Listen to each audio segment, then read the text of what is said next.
Agradecemos a todos vocês que têm estado conosco, estudando a palavra de Deus a cada semana. Vamos fazer uma oração para que Deus nos conduza. Nosso Deus e Pai, seja conosco, guia nos momentos que se seguem. Pedimos essas bênçãos, em nome de Jesus, pedimos. Amém. O tema dessa semana é alguns princípios da profecia. Então, nós estamos começando um novo trimestre e os temas vão sendo renovados, né? Os assuntos vão sendo tratados, né, de outra forma. Outro autor, né, do livro, né, da Escola Sabatina. Então, alguns princípios das profecias, alguns princípios de interpretação nós vamos ver. Nós vamos ver também que é importante você ter conhecimento e método de como estudar a Bíblia. Jeremias 9:24 fala assim: mas aquele que se gloria, glorie-se nisto. Gloriar significa ter satisfação, ter prazer, sentir bem, né? Então, Deus está dizendo que se você ter prazer e satisfação, em quê? Em me conhecer, em saber que eu sou o Senhor e que faço misericórdia. Então, tem três assuntos aqui. Uma é conhecer a Ele. Outra, saber que Ele é o Senhor. No sentido de Senhor, de aquele que governa todas as coisas. E também que Ele tem uma característica, Ele faz misericórdia, juízo e justiça na terra. Então, os aspectos de Deus que ele se manifesta é a misericórdia, juízo, né, no sentido de julgamento, e justiça no sentido que quando ele julgar é da maneira, né, correta. E diz, porque dessas coisas ele se agrada, diz o Senhor. Então, as coisas que satisfaz a Deus, nós temos que prestar atenção. Então, uma é conhecer a Ele, outra saber que Ele é o Senhor, ou seja, é o governante de todas as coisas, e que Ele faz misericórdia, juízo e justiça na terra. João 10:14, vamos aprofundar a questão de conhecer. Eu peguei essa parte de conhecer porque é fundamental. João 10:14 diz, Jesus fala, eu sou o bom pastor. Então, uma coisa que a gente tem que conhecer de Deus e que Jesus revela, né, que ele é o bom pastor. Ele diz, conheço as minhas ovelhas. Então, nós somos reconhecidos aqui como ovelhas dele. E das minhas sou conhecido. Então, nós temos também, com o tempo, conhecer a Jesus. Para nós termos certeza que nós pertencemos a ele. 1 Coríntios 13:12 diz, porque agora vemos por espelho em enigma. Então, o conhecimento que nós temos não é perfeito. Claramente revelado aqui, ó. Algo que agora vemos por espelho em enigma. Antigamente, um espelho não era igual ao que nós vemos hoje, praticamente tudo. Era um espelho, era uma coisa que você via uma imagem, né, refletida, mas não de forma perfeita. Então, lá está retratando que nós também hoje não conseguimos ver de forma perfeita. Mas diz, então veremos face a face. Então, um dia, nós vamos ver Deus face a face, vamos conhecer Ele de face a face. Agora conheço em parte. Então, o que nós conhecemos de Deus, mesmo com a Bíblia, as revelações que Deus deu para nós, é em parte, não é completa. Mas então conhecerei como também sou conhecido. Com o tempo, no futuro, nós vamos conhecer a Deus, de fato. E benção, né? 1 João 2:3 expande o conceito e diz assim, nisto sabemos que o conhecemos. Então, para nós termos certeza que conhecemos a Deus, ele dá uma referência. Ele diz, guardamos os seus mandamentos. Então, guardar os mandamentos é uma consequência de você conhecer a Deus. E não é a causa. A gente tem que entender, é a consequência de conhecer a Deus. Provérbios 9:10 diz assim, o temor do Senhor, ou seja, o respeito a Deus, colocar Deus em suprema consideração, é o princípio da sabedoria. Então, se você quer ser sábio, quer ter conhecimento, sabedoria, você tem que primeiro tomar a decisão de respeitar a Deus. Isso é uma decisão que a gente tem que tomar. E o conhecimento do santo, a prudência. Então, outro aspecto de conhecer a Deus que nós nos torna o quê? Prudentes. Prudente é uma pessoa que, né, além de ser sábio, ela sabe usar o conhecimento da maneira correta. Provérbios 2:6 diz, porque o Senhor dá a sabedoria. Então, a sabedoria não vem de nós mesmos. Não vem da raça humana, não vem da humanidade. Quem dá a sabedoria é Deus. Que a sabedoria é o bom uso do conhecimento. Da sua boca é que vem o conhecimento. Então, há também o conhecimento, no sentido, né, original, que nós às vezes chamamos de ciência, né? O conhecimento E o entendimento vem de quem? Da boca de Deus. Então, às vezes nós estamos procurando em lugares errados, né? Jeremias 17:9 diz o quê? Enganoso é o coração. Às vezes a gente procura em nós mesmos, né? Sabedoria, né? Em outras pessoas, sabedoria, né? Conhecimento, saber, entendimento. Não. Aqui diz que o enganoso é o coração. Nosso coração é a nossa mente. Mais do que todas as coisas. E perverso. Então, além de enganar a si próprio, ele também é perverso, no sentido que é mau. Tem uma natureza má. E diz, quem o conhecerá? Então, a gente não pode confiar em nós mesmos, nem também confiar completamente nas pessoas. Em quem confiar? Daniel 2:22 diz aqui, em quem nós devemos confiar? Em Deus.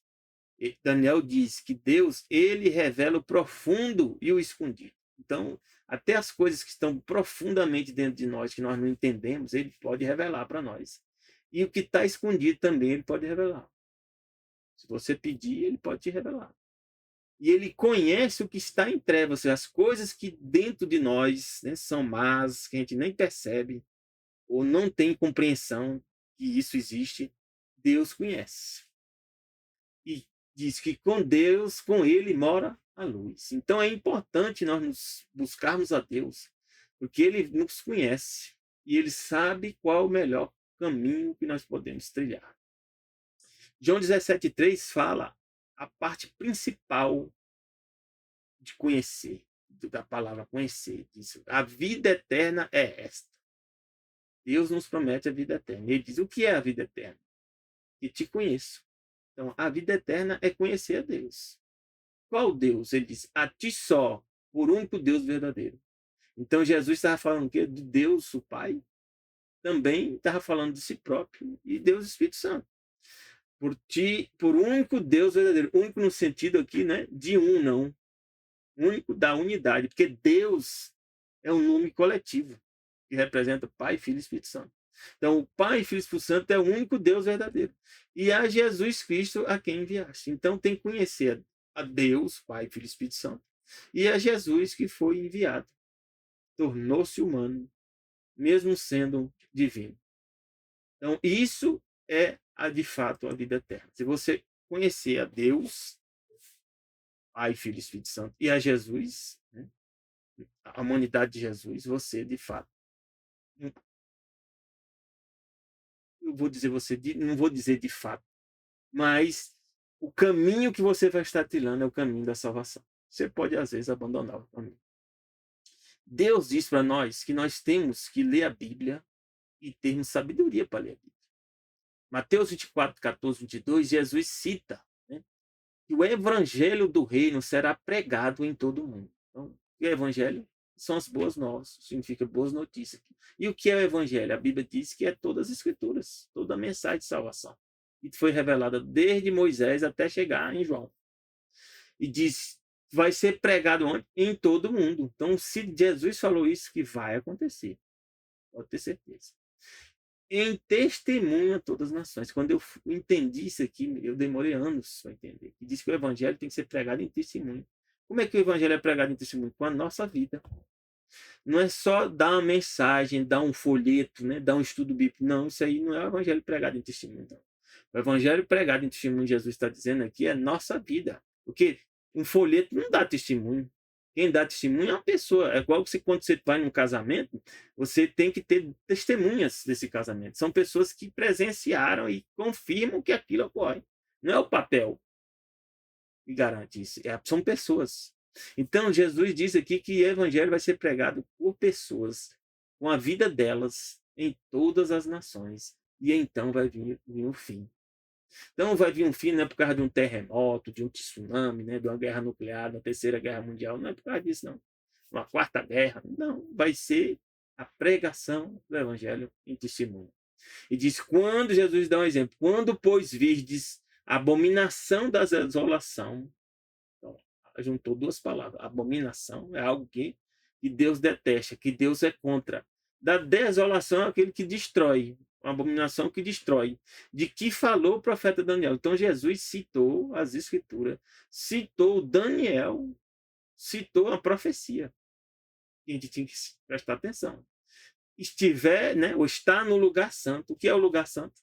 Lugar santo, no povo de Israel, quando se construiu o templo, existiam dois lugares. O primeiro compartimento chamado lugar santo, onde tinha o quê? Os pães da proposição, o candelabro, né? A mesa, né? Do altar de incenso, né? E esse compartimento, um sacerdote entrava todo dia. E no lugar santíssimo ele entrava só uma vez por ano. Então diz, quando esse abominável da desolação invadir o lugar santo, quem lê entenda, os que estiverem na Judéia fujam para o monte. Então Jesus falou que ia, antes, numa passagem anterior, que o templo ia ser destruído, né? Não ia ficar pedra sobre pedra. E aí Jesus agora está dizendo agora que quando ocorrer essa invasão, quando esse poder invadir, né, o templo, os que tiverem no telhado, sob o telhado, não desça para tirar alguma coisa de sua casa. Ou seja, não volte nem para pegar nada. E quem estiver no campo, não volte atrás para pegar suas vestes. Mas ai das grávidas e das que amamentarem naqueles dias. E orai para que a vossa fuga não aconteça no inverno nem no sábado. Isso já aconteceu. Jesus falou que o templo ia ser destruído, isso aconteceu no ano 70. E revela a história, eu já li no livro Flávio Joséfo, que os cristãos, né, que ouviram essa mensagem, essa profecia que Jesus revelou, e deram ouvidos, e nenhum deles morreram. Os que não deram ouvido não eram cristãos, morreram no cerco que houve em Jerusalém. E aqui Jesus diz, porque haverá também, então, grande aflição, como nunca houve desde o princípio do mundo até agora, e nem tampouco haverá de haver. Não vai acontecer algo similar. O templo foi destruído, o povo de Israel foi disperso, né? E disse, se aqueles dias não fossem abreviados, nenhuma carne se salvaria. Mas por causa dos escolhidos serão abreviados aquele dia. Então Jesus cita fatos históricos ligados a uma profecia. Então a profecia aqui nós temos que começar a entender. Jesus revelou uma profecia de Daniel que se cumpriu na história. Primeira conclusão que nós temos. Aqui tem o verso, né, que de Jeremias diz 9, 23, 24, que nós não podemos, né, ficar satisfeitos, né, por ser sábios, nem pela sabedoria que nós temos. Né? Ou seja, se gloriar é ficar satisfeito. Nem se gloriar, ou seja, ficar satisfeito, né, por ser forte. Né? Nem se gloria o forte na sua força. Né? Não tem que ficar satisfeito também, ou sentindo bem porque a gente é forte. Né? Nem se gloria o rico, ou seja, sentir bem e satisfeito o rico por causa das riquezas. Mas ele diz, o que se gloriar, ou seja, ficar satisfeito, fique satisfeito quê? Em me entender. Isso é fundamental. Então, entender a Deus está acima da sabedoria, está acima da força que nós temos, está acima da riqueza que a gente tem. Então, a gente tem que estar satisfeito em conhecer a Deus, em entender a Deus, em conhecê-lo. Que ele é o quê? O Senhor. Então, aqui Senhor é maiúsculo, ou seja, que ele é Deus, que ele é o que manda. E diz mais, que faço beneficência. Em outras versões, né, fala misericórdia e beneficência é a mesma coisa. Justiça e justiça onde? Na terra. Porque dessas coisas Deus se agrada. Então, nós temos que conhecer a Deus. Conhecer o que Ele quer que nós conheçamos. Então, aqui a lição diz aqui, Deus deseja ser conhecido. E Isaías 43, 10 a 12 é uma passagem maravilhosa, nos vai fazer entender muita coisa. Diz assim, ó, vós sois as minhas testemunhas. Ó, tá, o evangelho será pregado o quê? Em testemunho. Aí Deus diz aqui agora, vós sois as minhas testemunhas. Só que isso aqui foi falado antes. Testemunha pessoas que conheceram Deus, sabe quem é Deus e pode falar quem é Deus. Um testemunho é isso. Então, vós sois as minhas testemunhas, diz o Senhor. O Senhor aqui no sentido de Deus, Yahvé. E meu servo a quem escolhi. Então Deus diz que nós somos servos dele. Servo no sentido de servir, cumprir um propósito. Nós fomos criados para cumprir um propósito, que é servir a Deus. E ele nos escolheu. Para quê? Para que o saibais. Então a gente tem que conhecer a Deus. Ó. E me creais. Então a gente tem que saber quem é Deus, saber que ele é o Senhor e também crer nele. O que é crer? Significa confiar. Porque crer Alguns, né, dizem, eu creio, mas não confia. Então não crê. Aqui eu creio aqui é confiar.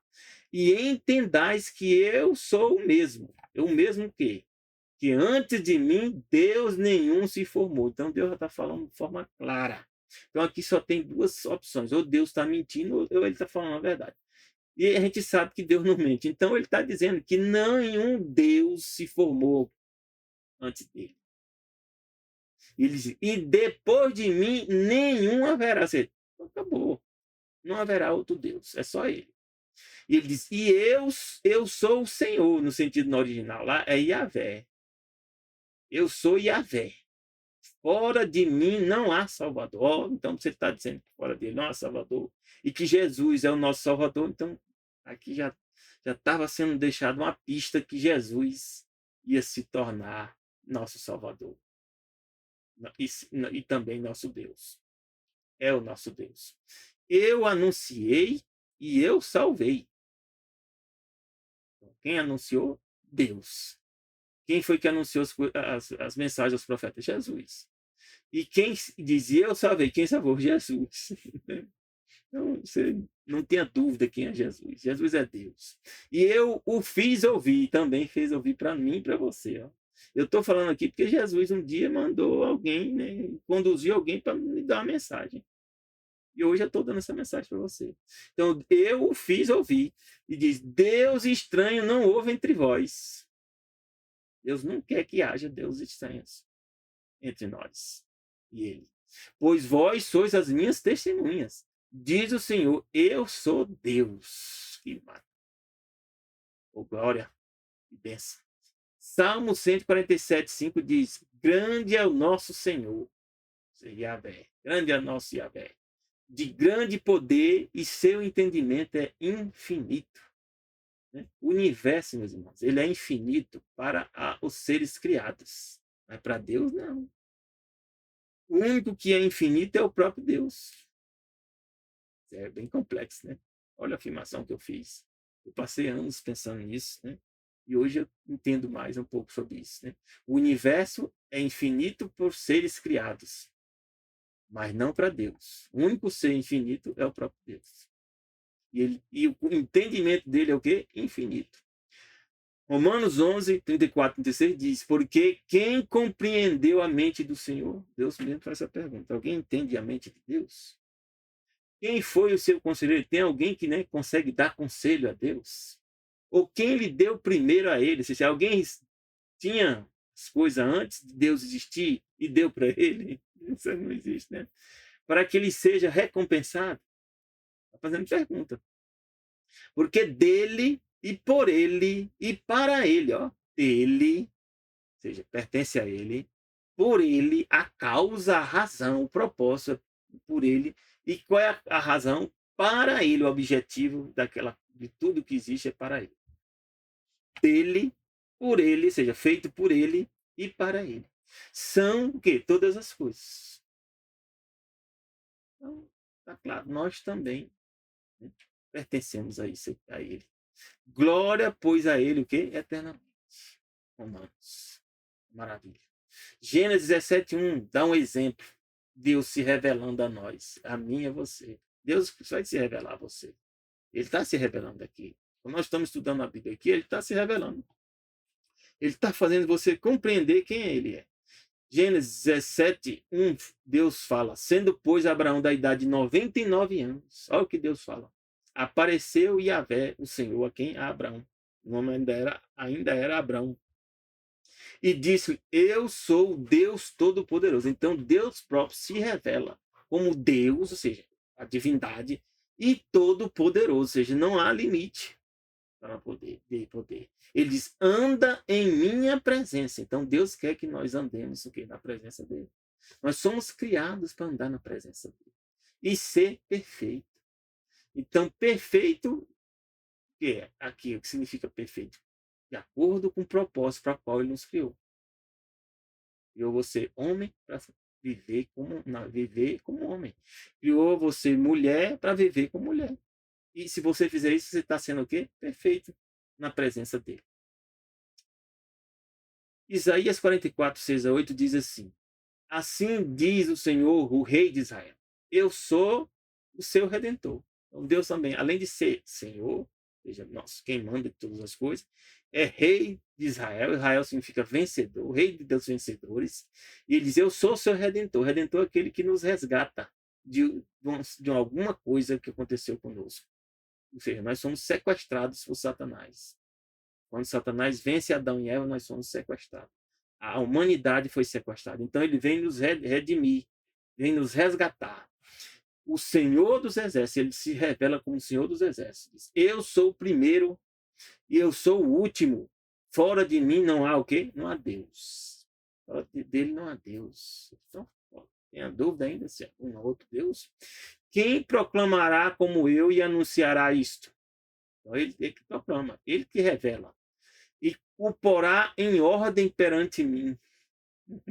Deus está dizendo que ele, né, quem que vai pôr as coisas em ordem perante ele? Desde que eu ordenei um povo eterno. Deus decidiu que vai haver um povo eterno.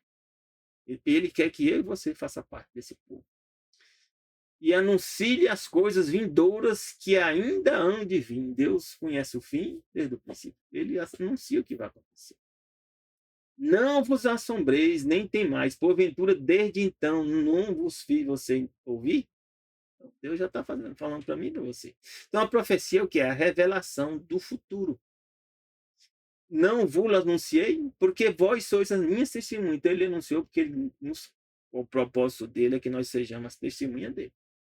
Porventura, há outro Deus fora de mim? Está fazendo de novo essa pergunta. Se existisse, né? Ia aparecer, né? E contestar. Não, não há outra rocha que eu conheça. Novamente, Deus se revela como único.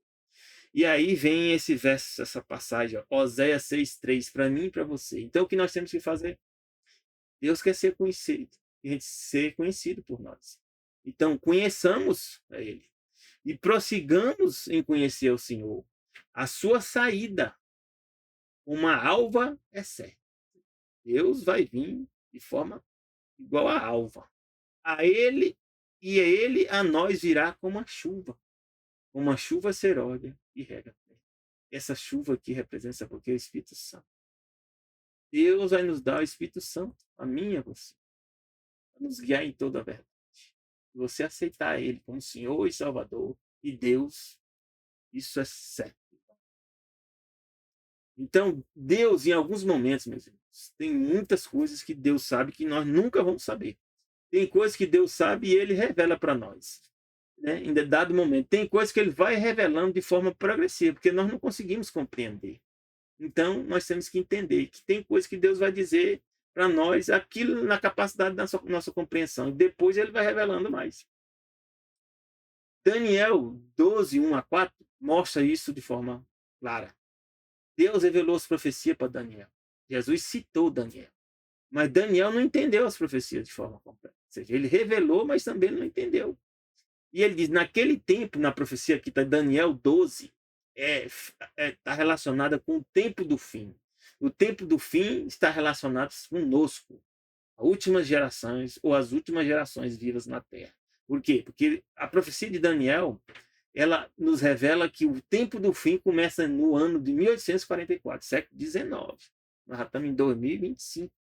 E ele diz, naquele tempo se vai se levantar Miguel. Vai acontecer conflitos, problemas, né? E vai chegar um ápice. E no momento desses conflitos, de forma ápice, diz que vai se levantar Miguel. Miguel é o nome de Jesus, quando ele combate o mal. É aquele que é como Deus. Quem é como Deus? O grande príncipe. Príncipe aqui significa cabeça, chefe, que se levanta a favor dos filhos do teu povo. E Jesus se levanta, Miguel aqui é Jesus, ó, se levanta a favor do nosso favor. E haverá um tempo de angústia. Então, no final da história da humanidade, vai ter um tempo de angústia, qual nunca houve. Imagina, tanta coisa que já passou. Primeira Guerra Mundial, Segunda Guerra Mundial, né? Conflito, pandemia, né? Ele diz que a coisa ainda vai acontecer mais grave. Desde que houve nação até aquele tempo. Mas naquele tempo vai livrar-se-á o teu povo. Então Jesus vem para nos livrar, nos libertar. Todo aquele que for achado escrito no livro. E que livro? É o livro Jesus cita, o livro da vida. Como é que seu nome passa no livro da vida? Quando você aceita Jesus como Senhor e Salvador. Seu nome passa a pertencer ao livro. O livro. Muitos dos que dormem no pó da terra vão ressuscitar. Uns para a vida eterna. Quem são esses? Os salvos, morreram na fé. Ressuscitam quando? Quando Jesus volta na segunda vinda. E outros para vergonha e desprezo eterno. Quando vamos dizer, 1000 anos depois, Jesus ressuscita esse grupo aqui, no julgamento final. E aqui diz, os que forem sábios, ó, que forem sábios. A mesma questão de ser sábio.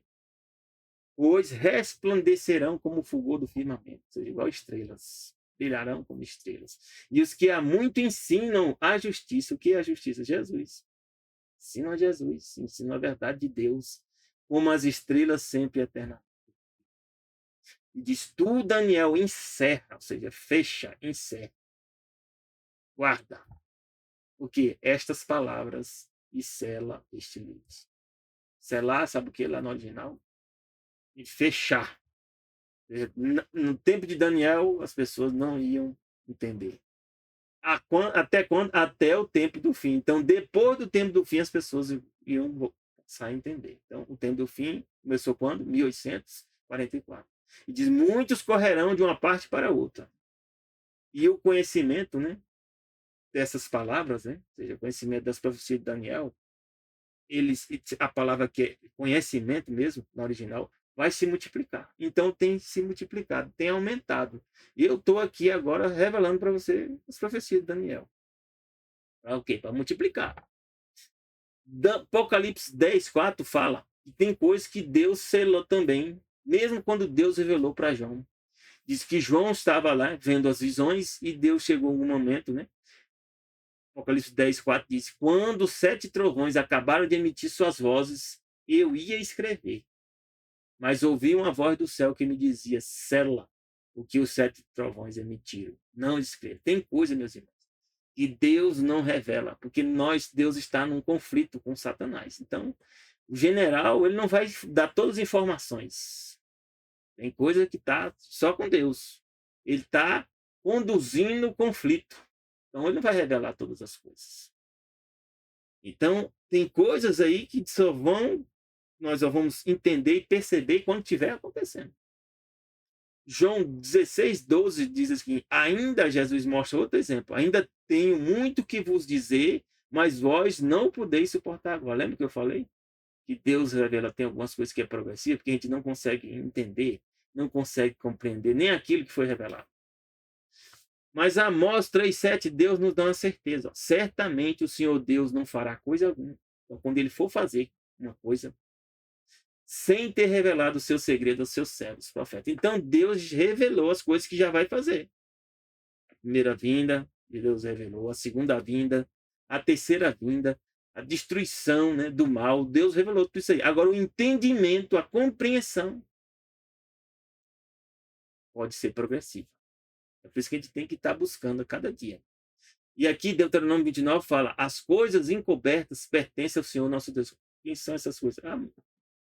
Vou dizer para você, 99,99999% estão encobertas. Só Deus sabe. E na eternidade, só Deus vai continuar sabendo. Mas diz aqui, as reveladas nos pertencem a nós. Então, aquilo que Deus revelou para mim, para você nas Escrituras, pertence a nós e nossos filhos. Por quanto tempo? Para sempre. Servirá para nós para sempre. Para que cumpramos todas as palavras da lei, desta lei. Então, por isso que nós temos que ler a Bíblia. Por isso que temos que ler a profecia, temos que estudar as profecias. E aqui diz que, como é que nós vamos estudar a palavra? Jesus dá um exemplo, Mateus 5:17-18. Não cuideis, ou seja, que vim destruir a lei dos profetas. Quem são a lei dos profetas? São as escrituras. É a Bíblia que nós estamos lendo. Lei, 10 mandamentos, e os profetas, é tudo que foi revelado. Não vim destruir, mas cumprir. Cumprir significa o quê? Tornar completo no original. Porque em verdade vos digo que até que o céu e a terra passem, e eles não passaram, e não vão passar, nem um jota ou um tio jamais passará da lei. Que lei é essa que Jesus está dizendo? Só tem sem que tudo seja cumprido. Tá vendo? Alguns dizem que Jesus aboliu. Né? Segundo Timóteo 3:13-17 diz, mas os homens maus e enganadores irão de mal a pior. Então Jesus diz aqui, e Timóteo revela terão pessoas más e enganadores que irão de mal a pior no tempo do fim. E nós estamos vendo isso acontecer, né? Pessoas más e pessoas enganadoras que no final elas vão de mal a pior, enganando e sendo enganados. Então, no Brasil, as coisas que estão acontecendo, uma hora vai ter um clímax. Pessoas enganando e pessoas sendo enganadas. Ele diz aqui, tu, porém, permanece naquilo que aprendeste. Então, ele tem que permanecer o quê? Nas Escrituras. De que foste inteirado, sabendo de quem tens aprendido. Então, nós temos que permanecer nas Escrituras. Desde a tua meninice, sabe a Sagrada Escritura, né? Que eu falei. Então, nós temos que aprender o que? As Escrituras. Não está envolvido com pessoas más enganadoras, nem enganando, nem sem enganar. E sim com as Escrituras que a gente tem que permanecer. Que podem fazer-te sábio para a salvação. Então, as Escrituras podem nos tornar o quê? Sábios para ser salvos. Pela fé que há em, quê? Em Cristo Jesus. E aqui diz, toda a Escritura é o quê? Divinamente. Então, alguns acham que são as partes que servem, outras partes, né? A parte de Moisés não serve, a parte de Adão e Eva, né? Já não serve mais, né? É metáfora. Né? Quem foi que disse isso? Aqui diz que toda a Escritura é o quê? Divinamente inspirada. Virada pelo Espírito Santo. Proveitosa para o quê? Qual o propósito das Escrituras? Ensinar, repreender, corrigir e nos instruir no caminho da justiça. É na importância. Para quê? Qual o propósito das Escrituras? Para que o homem de Deus seja o quê? Perfeito. Olha o perfeito aqui de novo. Deus não falou para Abraão, anda no presente de ser perfeito? Perfeitamente instruído para toda boa obra. Então, o propósito de Deus no final é que nós pratiquemos o quê? Boas obras. Esse é o propósito de Deus. Lucas 24, 25, 27, Jesus diz, depois que Jesus ressuscita, Jesus explica isso os discípulos que não tinham entendido a importância das Escrituras e do que está escrito. E ele chega, ó nécios e tardos de coração, para crer tudo o que os profetas disseram. Ou seja, Jesus já tinha ressuscitado. Jesus não tinha abolido, novamente aqui, Jesus não aboliu as Escrituras, nem a lei. Ele diz o quê? Que os discípulos eram o quê? Nécios e tardos, ou seja, demoravam com a mente para entender e para crer, ou seja, confiar o que os profetas falavam. Que profeta é esse? Nem existia o Novo Testamento, sabia? Só existia de Gênesis a Malaquias. Jesus estava falando. Alguns já dizem que o Novo Testamento foi abolido. Não existia outro. Não existia novo nessa época onde Jesus citou isso aí. Jesus disse, olha, porventura não convinha que o Cristo padecesse essas coisas? Estava escrito no Velho Testamento. E entrasse na sua glória, estava escrito no Velho Testamento. E começando por quem? Não foi por Marcos nem Mateus, não. Por Moisés. Quem é Moisés? É o Pentateuco, os 5 primeiros livros. E por todos os profetas. Ó. Aí Jesus foi onde? Até chegar em Malaquias. Explicava o que dele se achava em todas as escrituras. Então Jesus chama de escritura o quê? É o Velho Testamento. Nós também sabemos que o Novo Testamento é escritura, mas não venha dizer que Jesus estava dizendo aqui que a escritura é o Novo Testamento. Não. Nós sabemos que também é. Porque Deus, ele chamou os discípulos, e os discípulos escreveram. Então, passaram a fazer parte das escrituras também. O que foi revelado por Jesus, né, para eles. 1 Coríntios 15, 4 diz que Jesus foi sepultado e que ressuscitou o terceiro dia, segundo o que? As escrituras. Ó. Então, as escrituras é fundamental. As escrituras, né, são fundamentais, né, para nós entendermos a Deus e a verdade. Mateus 22, 29 diz, Jesus, porém, respondendo, diz, errais, não conhecendo o quê? As Escrituras. Novamente, Jesus está citando o quê? As Escrituras. E nem o poder de Deus. Então, ainda hoje, tem muitos de nós que dizemos cristãos, estamos errando, e nós não conhecemos as Escrituras, nem o poder de Deus. Então, quando você for estudar a Bíblia, estudar as profecias, né? Vem um questionamento. Quando estudamos as profecias, uma das principais questões com as quais lidamos é como determinar se algum texto deve ser entendido de modo literal ou simbólico. Então, Deus revela as coisas que são literais, né? Vai morrer e tal, né? Em algum momento, Deus revela o quê? Profecia de animais, bestas, né? Que são simbólicos. Mas aí, existem 3 correntes de interpretações, né, dentro do cristianismo. Né? E uma delas só é a correta. Nós já temos uma pista. O historicismo é a escola de interpretação que trata das profecias escatológicas, historicismo, dos livros proféticos do Antigo Testamento e do Apocalipse, procurando encontrar a realização terrena ao longo da história. Não foi isso que Jesus fez? Isso aí. Jesus citou Daniel e que o cumprimento ia ocorrer na história. Então, qual é a interpretação que Jesus cita, que é a correta? É historicismo. Que era na época da igreja primária, especialmente em relação à luta entre a igreja verdadeira e a apostasia. Então, nós, né, também cremos, né, que seguimos, né, a corrente historicista. Mas existem correntes aí, né, que hoje tem causado muita confusão. Uma delas é o preterismo, que é uma metodologia mais popular, imagine, não é o historicismo, é o preterismo, que para o exame dos livros do Apocalipse e dos livros proféticos do Antigo Testamento, pelos críticos, né? Então, são pessoas que são estudiosas da Bíblia, mas eles não usam historicismo, usam o quê? O preterismo. E essa escola é também conhecida como contemporânea histórica. Mas quem foi que criou esse preterismo? Foi Luís de Alcazar, em século XVI, que era um espanhol. E estava envolvido com o catolicismo e jesuíta. E aqui diz, entende que a grande maioria das profecias já se cumpriram na destruição do ano 70. Então, eles não querem, né, dizer que as profecias que Deus revelou para Daniel, que era do tempo do fim, né, já se cumpriram lá na época do passado. Então tá tudo errado o que Deus falou para Daniel, né? Que Deus mandou selar as profecias, porque elas só iam ser entendidas no tempo do fim. E o ano 70, depois de Cristo, não foi o fim. Nós já estamos no século qual? 21. Ano 70, qual é o século? Não, é o século I ainda. É estranho. Então, o preterismo, muitos usam o preterismo como algo que tudo já se cumpriu no passado.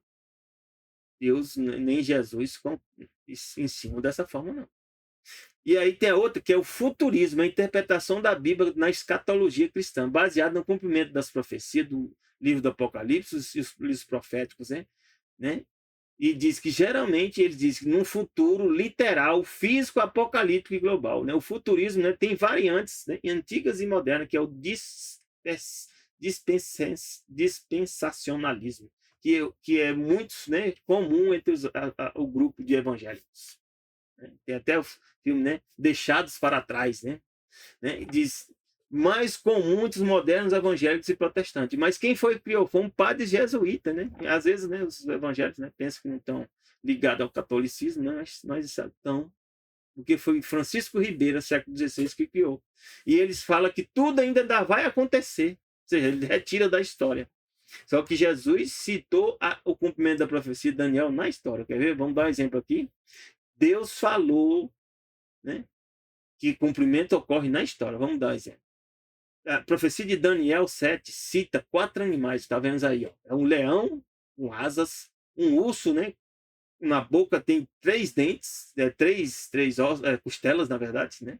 E aqui um leopardo com 4 cabeças, 4 asas, e um animal aqui, que é chamado na Bíblia terrível e espantoso. Deus revela para Daniel que essa profecia está relacionada com a profecia de Daniel 2. E em profecia de Daniel 2, o primeiro reino é a Babilônia, o segundo é a Medo-Pérsia, o terceiro é a Grécia e o quarto é o Império Romano. Então aqui, da mesma forma, esse primeiro leão é a Babilônia, que governou do ano 605 a 539. O segundo é o Império Medo-Persa, que governou do ano 539 a 331 antes de Cristo. Depois disso foi vencido, né, pelo Império Grego, com Alexandre o Grande, né, que é a Grécia no ano 331 a 168.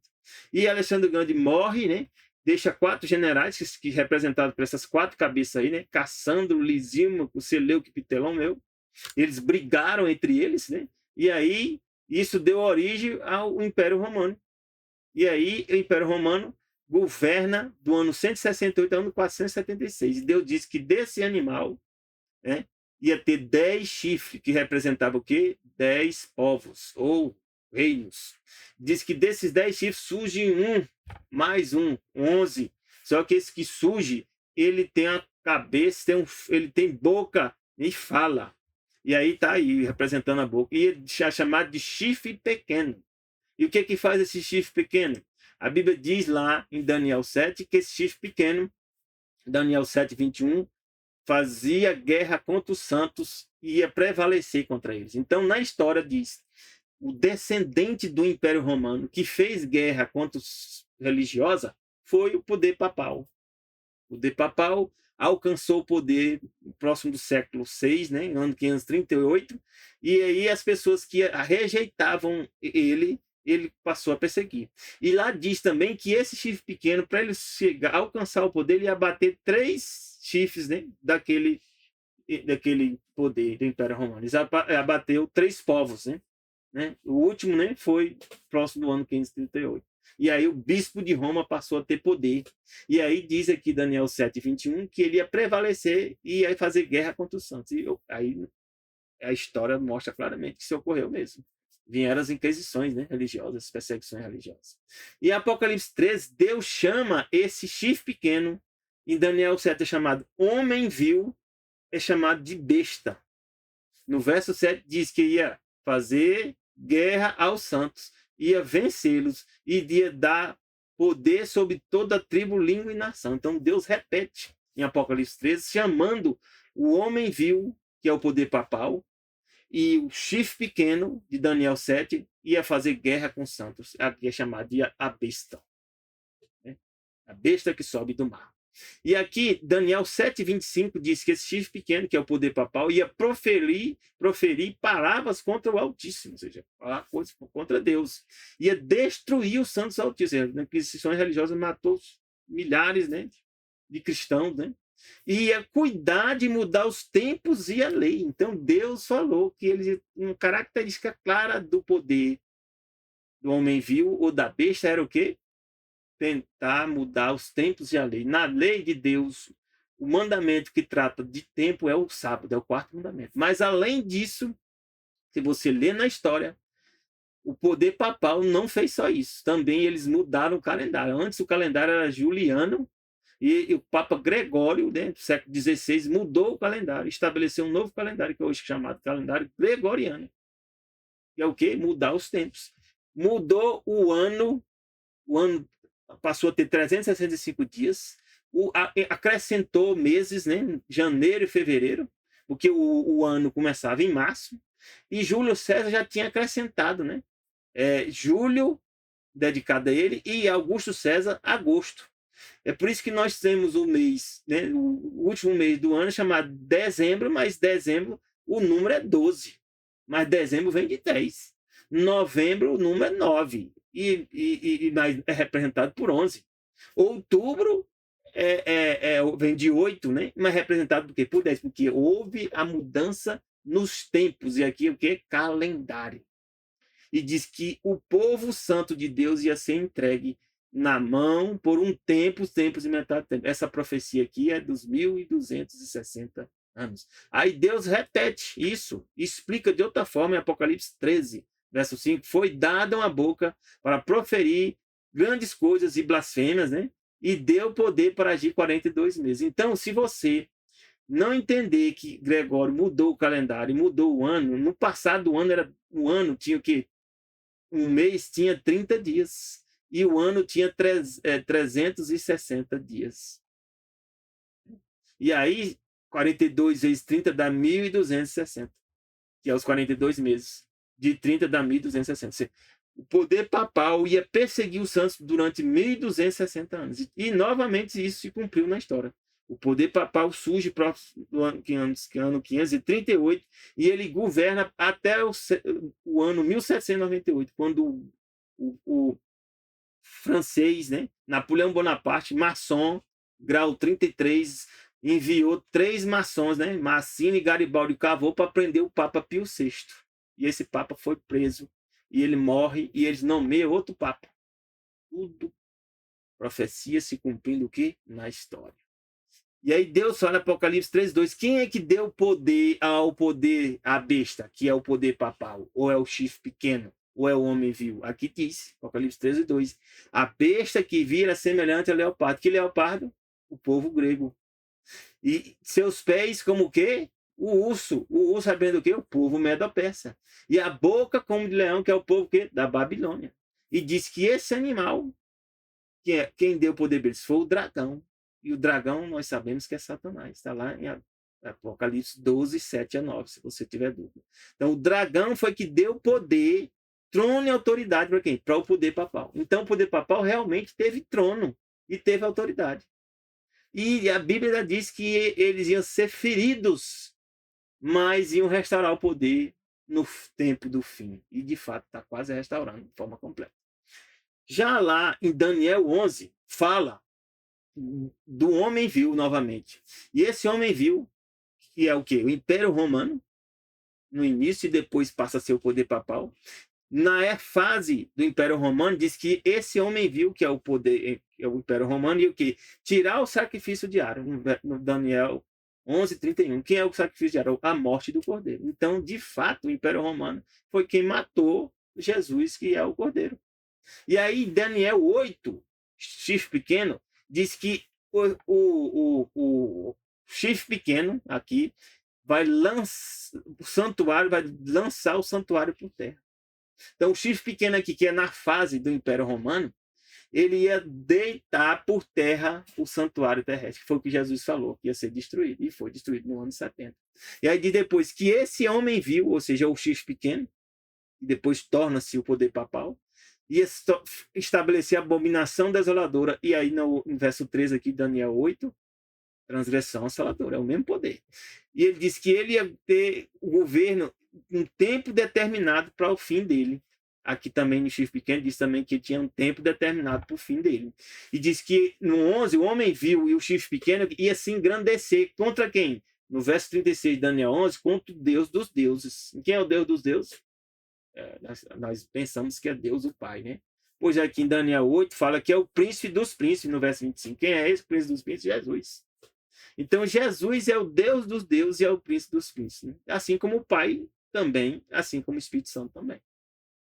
E diz que esse homem viu, e esse chifre pequeno, né, que torna-se, né, que é o poder papal, na fase que, agora do tempo do fim, ele ia chegar ao fim dele. Ele ia ser quebrado sem mãos humanas. Então, os seres humanos não vão conseguir vencer o poder papal. Quem vai destruir o poder papal é o próprio Jesus, quando voltar nas nuvens celestiais. E diz que antes de fazer isso, no Apocalipse 13, né, diz assim, que ele vai fazer esse poder papal, que é essa besta, né, que está lá escrito, né, em Apocalipse 13, que a todos os pequenos, grandes, ricos, pobres, livres e servos, se seja posto um sinal na sua mão direita ou na sua testa. Mão direita significa, sabe o quê? Trabalho. As pessoas vão ser forçadas a receber esse sinal, porque senão vão perder trabalho, vão perder renda. E na testa são as pessoas que aceitam que conscientemente, sem nenhuma dificuldade nem problema. Para que ninguém possa comprar ou vender, senão aquele que tiver o sinal da besta. Qual é o sinal da besta? Sinal é a mesma coisa que selo. Qual é o selo de Deus? Aí a Bíblia diz que Deus tem um selo. Está onde? Está lá em Ezequiel 20. É por isso que a gente fala do sábado, não é porque o sábado é mais importante, não. Não, é porque ele faz parte das profecias. Ezequiel 20:12 diz aqui, ó, que é o selo de Deus, o sinal. Também lhe dei meu sábado que serviço de sinal aqui, ó, entre mim e eles. Ou seja, entre Deus e aqueles que seguem a ele. Para que soubesse que eu sou o Senhor que o santifica.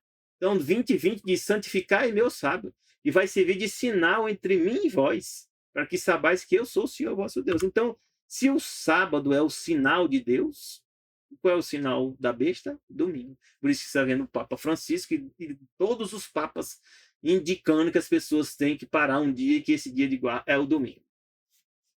Agora inventaram, né, questões climáticas, né, eles mudam o argumento, mas a questão é a mesma. Parar no domingo. E que mais? O nome da besta. Então você também pode receber o quê? O nome da besta. Né? O nome da besta é o poder papal. E o número do seu nome, que lá na Bíblia revela que é 666. Agora, o significado disso, nós não temos ainda plena certeza do que isso aí. Mas o importante é que nós já sabemos quem é a besta, é o poder papal. E que o sinal está relacionado com a guarda do domingo. E a Bíblia diz que os sábios vão entender.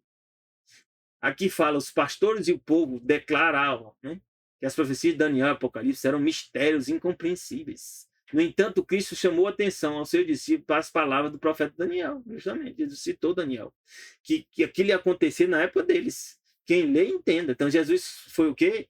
Qual é a interpretação da Bíblia? Historicista. E a revelação do Apocalipse não é o fim de tudo. Apocalipse, a palavra significa revelação. De quem? De Jesus Cristo, que Deus deu para mostrar a nós o que vai acontecer. Então, se ele deu, então o Apocalipse é para ser entendido por nós. E ele diz: bem-aventurado aquele que lê, aquele que ouve e aqueles que guardam. Também diz aqui que foram reveladas cenas emocionantes, né, a João, com profundo interesse sobre a experiência da igreja. Ele viu a posição, os perigos, os conflitos, o livramento final do povo de Deus. Está revelado onde?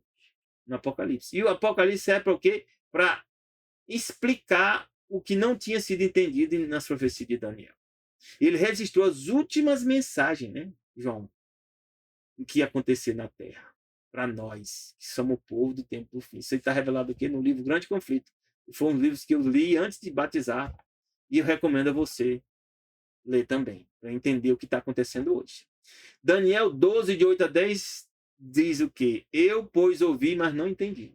Você pode também não ter entendido, mas agora você começou a entender. Senhor meu, qual será o fim dessas coisas? Quando eu comecei a ler Apocalipse, primeira vez, nunca entendia nada. Hoje eu já entendo bastante coisa. E ele disse: vai, Daniel, porque essas palavras estão fechadas e seladas até o tempo do fim. Então, se hoje nós já estamos no tempo do fim, então você pode entender.